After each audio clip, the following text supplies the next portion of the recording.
So dear students, I am going to talk about here complement components. What I am going to discuss here, what are complement components, what's its role in human system. First we will see that what are complement components. Complement components are serum proteins and also called complex proteins. They are present in very low concentration in serum. They are all inactive in state, but they will get activate during when antigen antibody get react. See, it was identified by Paul Ehrlich.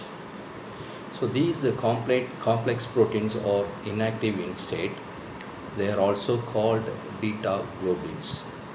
They are neither antigen nor antibody. So when these components are inactive in state, they are called proenzymes. When they get activation, so they are look like a enzyme activity. Example, extrace enzymes look like activities. And then, so totally here 11 complement components were identified in the human system. They are designated as C1 to C9. If you see that the C1 to C9, totally there will be a 9 complement components. But in C1 complement components, it will be having that 3 subunits. So C1 having that 3 subunits, and then you from that C2 to C9 there will be 8 complement components. C1 having that 3 subunits. If you add this 3 to and then 8, totally it will be coming around 11 complement components. So these complement components when get activated, so they are look like a enzyme activity. So Paul Ehrlich, what he did know, so first he differentiate which complement component is get activated and then non-activated. Simply he did, when that complement component get activation, he put a bar on the top of the component. So here for example C1, and then above top of that complement component he put a simple bar. So it's called activated complement component. If there is no bar on the top of the complement component, it is called inactive complement component. So Paul Ehrlich differentiated these categories in complement component. So here that 11 complement components, all these things will be going for in cascade mechanisms. That is called sequencing order. The first complement components is C1, and then finally it will be reached in C9 complement components. The reactions will be going like this from C1 to C9. So here all the complement components are designated as the letter C, and then they are numbered C1 to C9.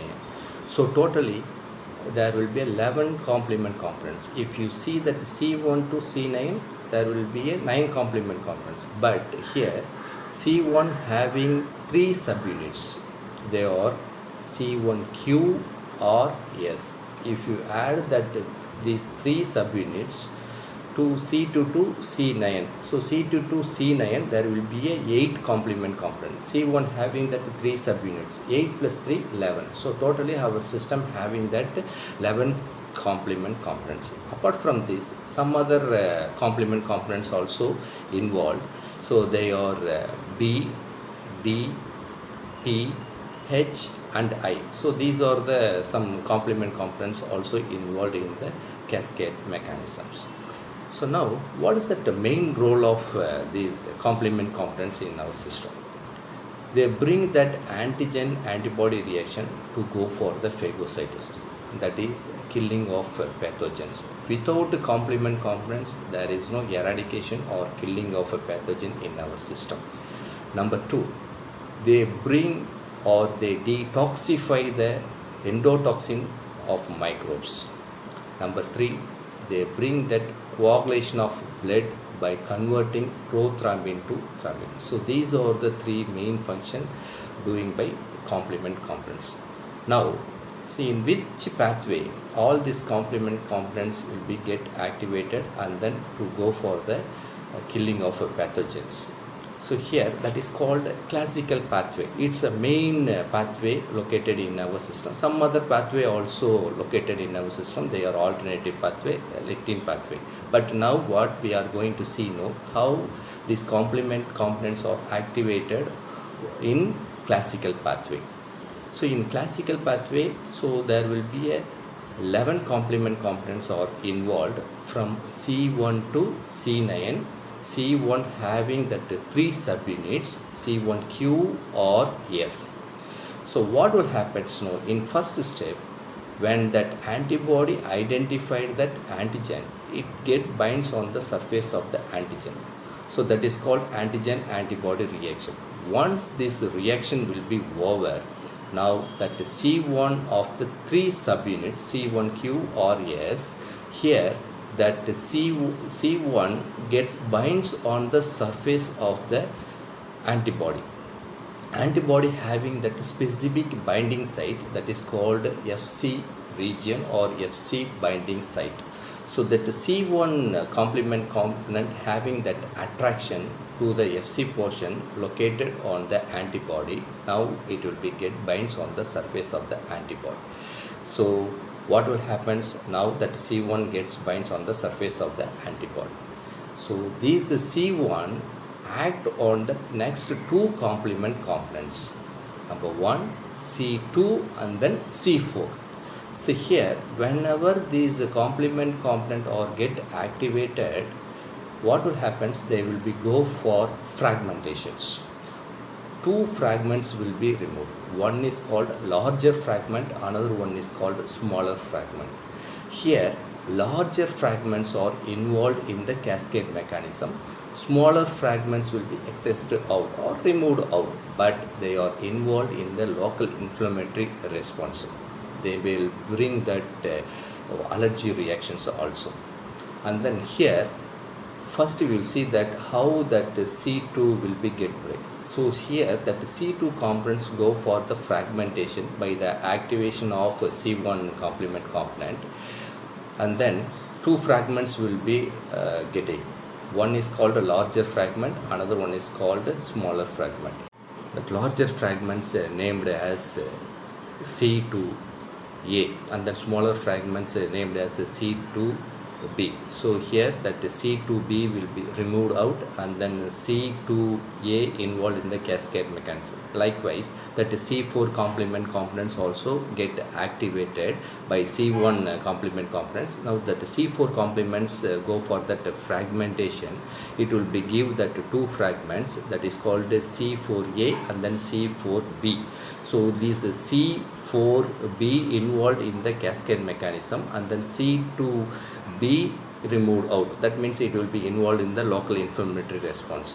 So now that C4B complement components, that is the larger fragments, it will be binds to the C2A larger fragments to form the complex called C4B2A. So this is called C3 convertase enzyme complex.